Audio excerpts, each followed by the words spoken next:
Section 1. You will hear a conversation between Harry and Andrea, two students who have just finished their final exams. First, you have some time to look at questions 1 to 5.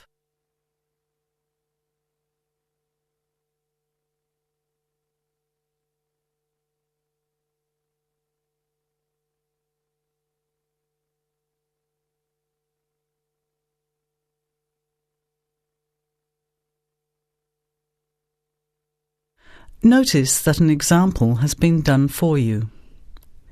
This time only, the conversation relating to the example will be played first. Hi Andrea, how are you feeling now that exams are over? It's fantastic to have finished, isn't it? And to sleep in every morning. What about you? The student is happy to have finished exams, so you circle B. Now, let's begin. Answer the questions as you listen. You will not hear the recording a second time. Listen carefully to the conversation and answer questions 1 to 5. Hi Andrea, how are you feeling now that exams are over? It's fantastic to have finished, isn't it? And to sleep in every morning. What about you? Well, I've been catching up on sleep too, but I've got a lot to do before I leave for England. Perhaps you could give me some advice. I've got a lot of things I can't possibly take back with me, but I don't know what to do with them. Well, it depends on what sort of things they are and whether you're thinking of giving them away or selling them. Well, almost everything. Furniture, the fridge and other kitchen stuff that I bought from the previous tenant. But the new people have already got what they need, so they're not interested in buying stuff from me. I can't afford to give it away, but I'm not sure how to sell it all. Oh, and there are some clothes and books as well. Why can't you take them? The books are really heavy. It's so expensive if you exceed the airline baggage allowance. And the clothes just won't all fit in my suitcase. It's amazing how much stuff I've accumulated since I've been here. Anyway, I don't think I'll need as many summer clothes in England as I have here in Australia. I see. Well, there are several alternatives. First of all, you could put up notices around the university about the books. You know, on the notice boards in the Student Union building and in the economics department. Anywhere second and third year students will see them. People are always keen to buy cheap textbooks. OK, what should I say on the notices? Just put the titles, authors and price you want, your name of course, and maybe put your phone number on those little tear-off tags. That's a good idea. And what about the furniture? You could try doing the same thing, but usually students are away all summer, so they don't want to buy furniture now. Another place to try might be a second-hand shop. Someone from the shop will usually come around and give you a free quote, and then you can decide. But you don't usually get much money for that sort of stuff. Before you hear the rest of the conversation, you have some time to look at questions 6 to 10.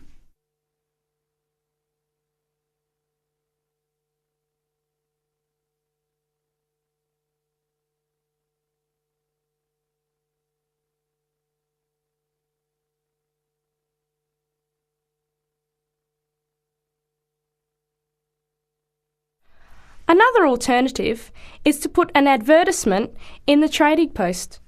Do you know that paper? It comes out every week advertising things people want to sell. You have to pay to put the advert in and then hope people phone. Give them as much information as possible, and if they're interested, invite them to come and have a look. The hard part is agreeing on a price. No, I haven't seen the Trading Post, but I should have a look at it. And I could advertise the fridge, the microwave and the furniture. But the kitchen stuff isn't really that good. You know, old cutlery, a few pots and pans and some plates and things. What shall I do with them? Well, another option is to donate the kitchen things to a charity shop. You know, like the Salvation Army or St. Vincent de Paul? Why don't you get a second-hand shop to give you a quote first? Yes, I could do that. Find out how much they'll give me and then decide whether to sell them or give them away. But I've still got the clothes. A charity shop will take them too, as long as they're in good condition. And even though you don't get any money, at least you know that someone who really deserves some help has benefited. That's a good point.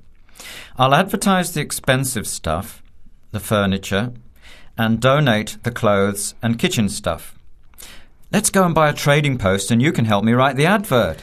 Well, actually, I'm interested in buying the fridge and the microwave, depending on the price, of course. OK, let's see how good you are at bargaining. That is the end of section 1. You have half a minute to check your answers.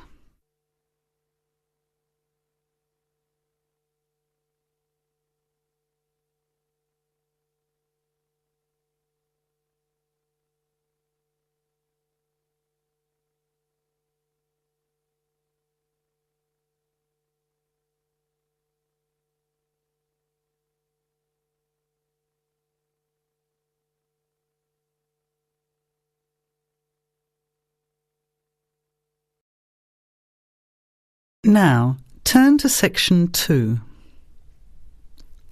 Section 2. You will hear a phone conversation giving information about a health and fitness centre. Before you hear the talk, you have some time to look at questions 11 to 16.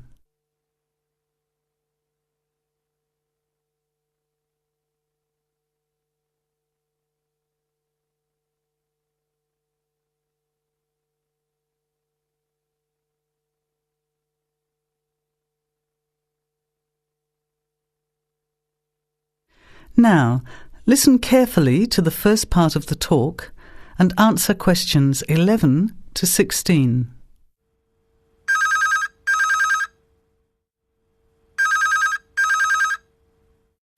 Hello? Hello, is that Miss Heidi Jones? Yes? Good morning, Miss Jones. I'd like to take a few minutes of your time to tell you about the Seven Oaks Health and Fitness Centre, which is in your suburb. Would that be convenient? OK. Well, the centre's not far from you. It's on the corner of Marion Street and Giles Street and has a large car park. It's open every day of the week, opening on weekdays at 6 a.m. and at 9 a.m. at the weekend. It closes at 9:30 p.m. Monday to Friday and on Saturday at 4 p.m. and Sunday at 2 p.m. We also have childcare Monday to Saturday from 9 in the morning until midday for a small extra charge, so you can leave your children in safe hands while you attend one of our classes, or perhaps have a swim, or if you just want to relax in the spa and sauna or steam room. Talking of classes, we have a very wide range which are designed to suit all different levels of fitness and individual needs. I mentioned the pool just now. Well, in addition to swimming laps or just relaxing, we also offer aqua aerobic classes, which are 45-minute classes that use the therapeutic effects of water. This provides a very safe and effective exercise and is suitable for all fitness levels, as well as being a lot of fun. Many people who haven't been exercising for a while start in the aqua classes, as do people who need to take care after hospital surgery, for example. These classes are very popular and are scheduled every weekday, Monday to Friday, and on Saturday afternoon and Sunday morning. Another very popular activity in the pool area is learning to swim, and these swimming classes are held at 4 p.m. every weekday and in the mornings at the weekend. By the way, they're open to both adults and children of any age. Before the talk continues, you have some time to look at questions 17 to 20.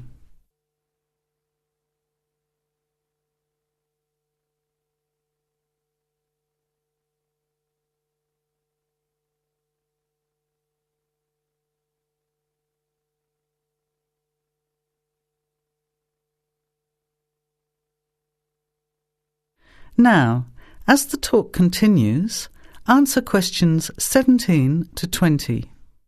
Now, it would take too much of your time to tell you in detail about all our programs, as we have a very wide range of activities at different times. However, I'll just outline some of them. Our super circuit classes are extremely popular, and you get a good aerobic workout while toning your muscles. They're easy to learn, as you combine using hydraulic equipment with exercises guaranteed to give you a good cardio workout. The teachers are very good and there's a fun atmosphere. And the classes are very effective in assisting weight loss, relieving stress, lowering blood pressure and generally increasing fitness. Oh, and I haven't mentioned our range of aerobic and step classes of different types which suit all levels.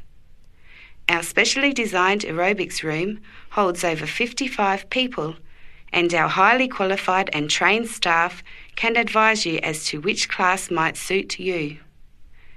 We are inviting you to a free 1-week trial period when you can come and try any of the classes or activities before you make the decision to join. By the way, there is also a large and very well-equipped gym, where we offer free fitness assessments and you can have an individual program designed just for you. Also, the cardiovascular room has the latest range of machines which help you burn fat, increase your fitness, or just warm up. They're very popular, as you can forget all about the calorie burning by watching your favourite music videos on TV while you exercise. Right now, we have a very special new member joining fee offer, which allows 2 memberships for the price of 1, a real bargain. So if you can, bring along a friend who'd like to get fit as well in time for summer. Come along and try us out. You can meet the staff. Try out some of the classes for a week, absolutely free. And then, if you like us, sign up for only $110 each for 6 months.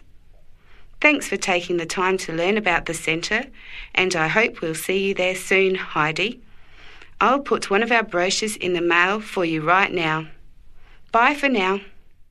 That is the end of section 2. You have half a minute to check your answers.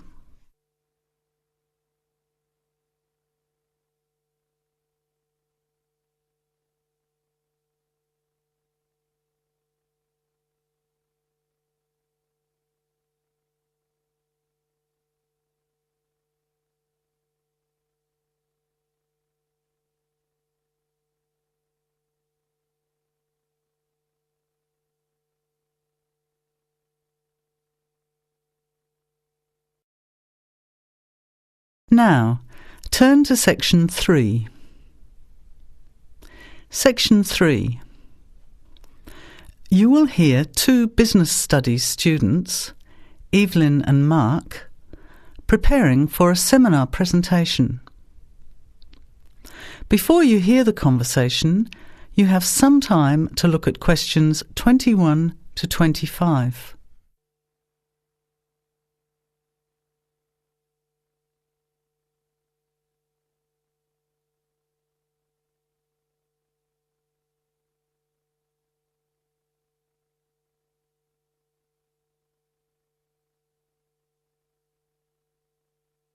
Well, I think the marketing of food would be a good topic. I read a very interesting article the other day about the Canadian food market. I suppose everybody's interested in food, even if it's trying not to eat.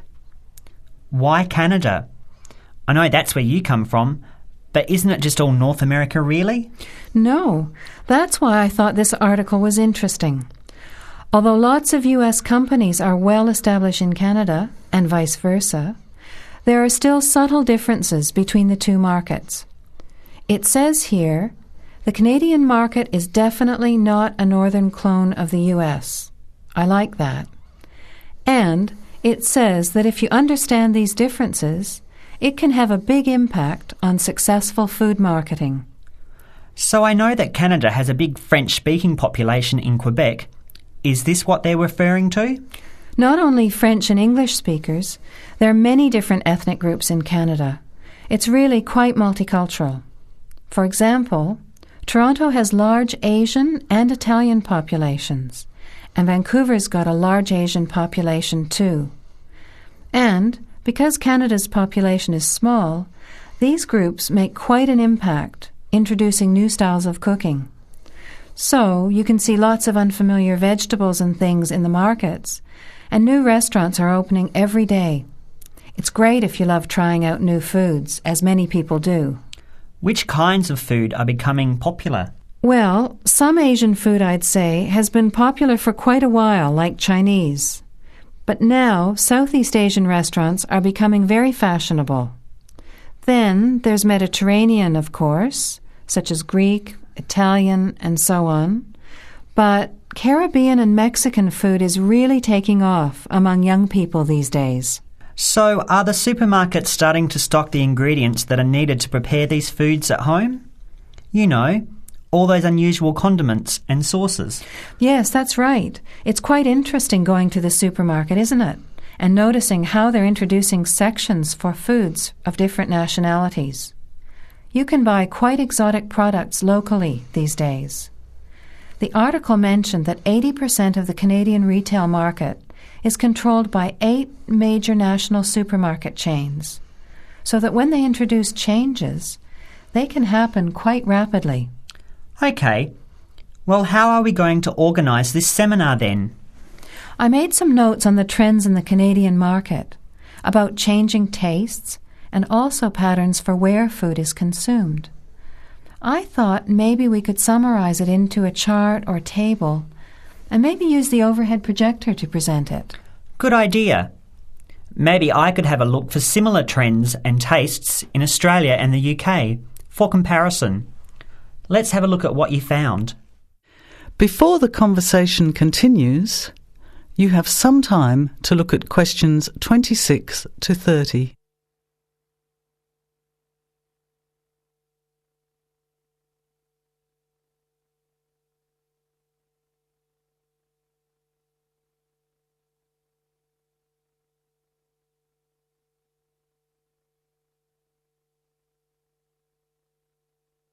Now, as the conversation continues, answer questions 26 to 30. The most significant trend, it seemed to me, was that Canadians are definitely interested in healthy food. For example, did you know that salads are the 3rd most commonly eaten food in Canadian restaurants? Really? What about organic food then? Is that becoming more popular? Yes, it's definitely moving into the mainstream compared to a few years ago. And a recent survey showed that 4 out of 5 shoppers said that they check the fat and nutritional information on the packet when they're deciding what to buy. What other trends did you find out? There's one change I noticed straight away when I was home last year in the meat department. You know, here the meat packaging says rump steak or 4-quarter chops and so on. Well, they discovered that most consumers these days didn't know what to do with these roasts and rounds and ribs. So the government approved a new naming system for cuts of meat, which is related to the required cooking technique. What a good idea. I've never really understood the difference between sirloin, rump, round and all those names. So how many new categories are there? 8. There are 3 kinds of steak, for grilling, for marinating, and for simmering.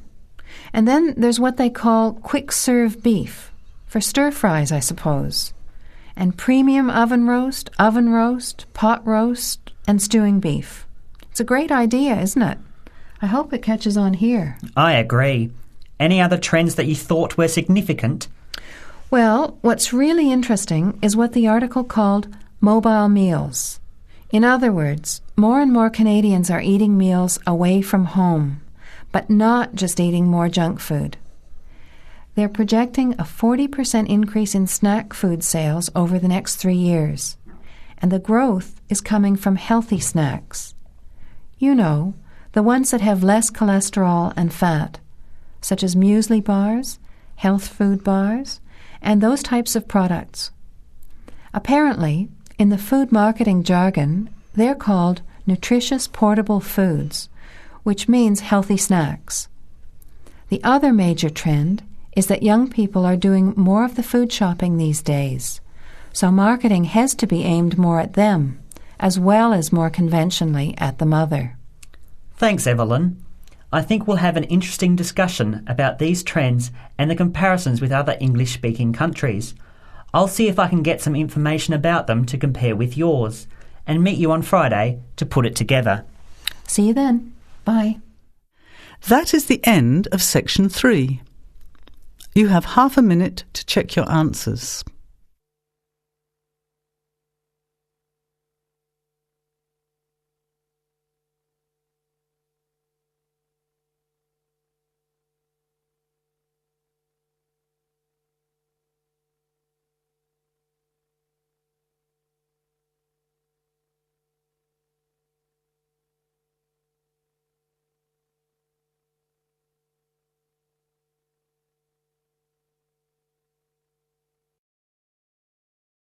Now, turn to section 4.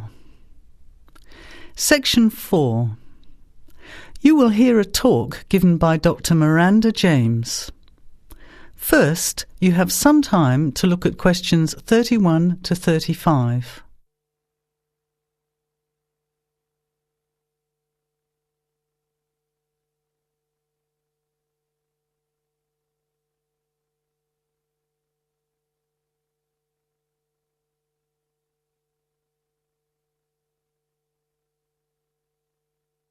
Now, listen carefully to the talk and answer questions 31 to 35.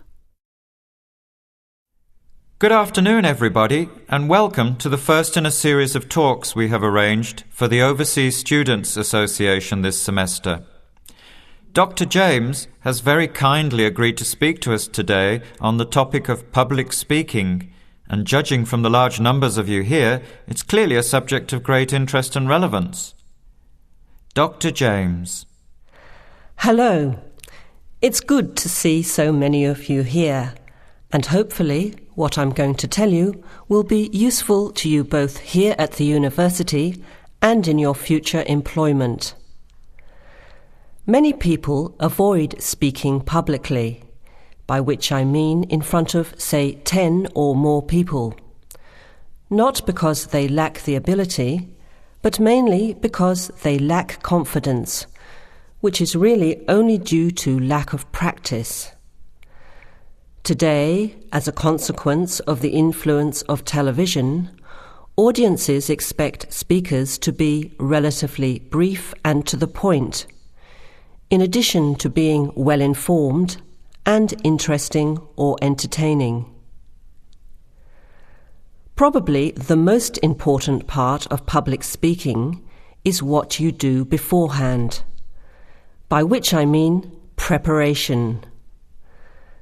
This includes practical details, such as knowing precisely what your topic is and exactly how long you are expected to talk for.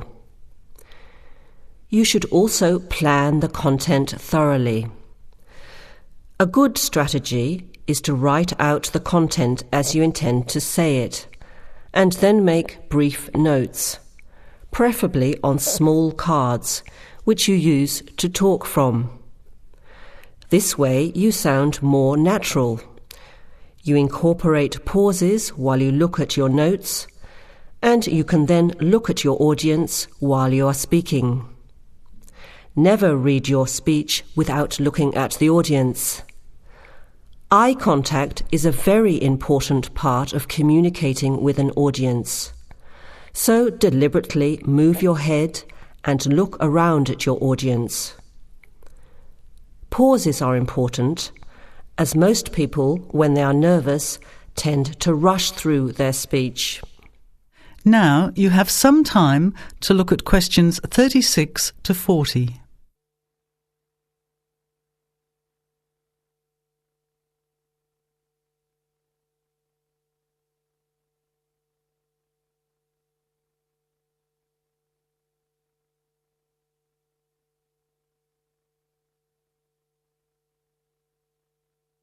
Now listen and answer questions 36 to 40.